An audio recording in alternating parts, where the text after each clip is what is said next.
Ukraine war anniversary. Europe discusses fighting Russia without US. Story by AP. 2-8. Leaders from Europe and Canada are visiting Ukraine's capital to mark 3 years since Russia's illegal invasion of the country, in a show of support by some of Kiev's most important backers for the nation at war. The 3-year mark of the war in Ukraine came at a sensitive moment for Kiev as Volodymyr Zelensky navigates a rapidly changing international environment upended by Donald Trump's major shift of U.S. policy and warming relations with Moscow.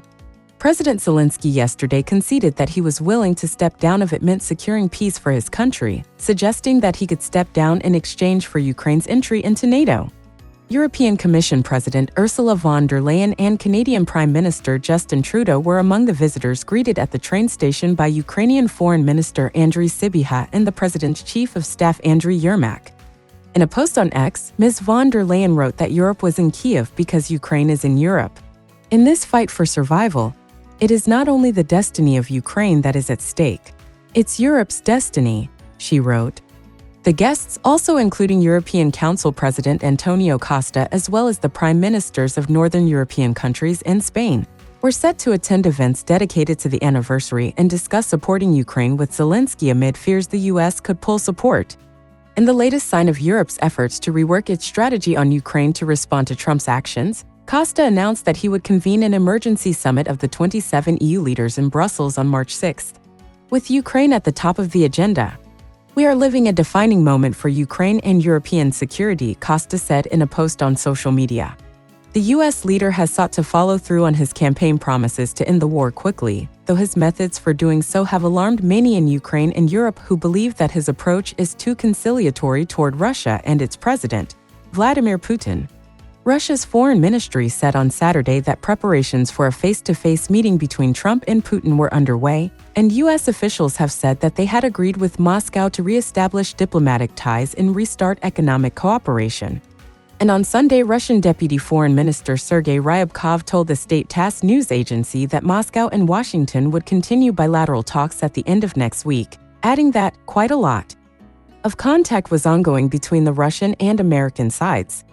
Leaders across the EU, fearing both that Mr. Trump's approach to Ukraine would lead to an unfavorable settlement for Kiev and that they, some of Ukraine's most important supporters, would be sidelined in negotiation for peace, have rushed to assert their own response to the rapidly shifting environment.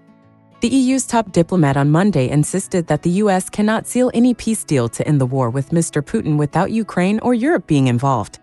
Kaja Kallas highlighted what she claimed were pro-Russian positions being taken up by the Trump administration.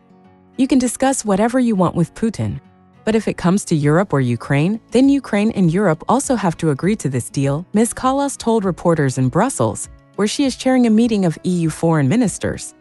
Ms. Kallas travels to Washington on Tuesday for talks with U.S. Secretary of State Marco Rubio. Asked whether the U.S. administration is acting in the interests of Russia or Ukraine's Western backers, she said, "If you look at the messages that come from the United States, then it's clear that the Russian narrative is there very strongly represented." Ms. Kallas rejected Mr. Trump's earlier inflammatory assertion that Mr. Zelensky was a dictator for not having held elections after his regular term expired last year, saying, "Putin hasn't had elections or Russia hasn't had elections in 25 years. Ukrainian law prohibits elections being held while martial law is in place." And Mr. Zelensky said as recently as Sunday that after martial law is lifted, there will be elections and people will make their choice.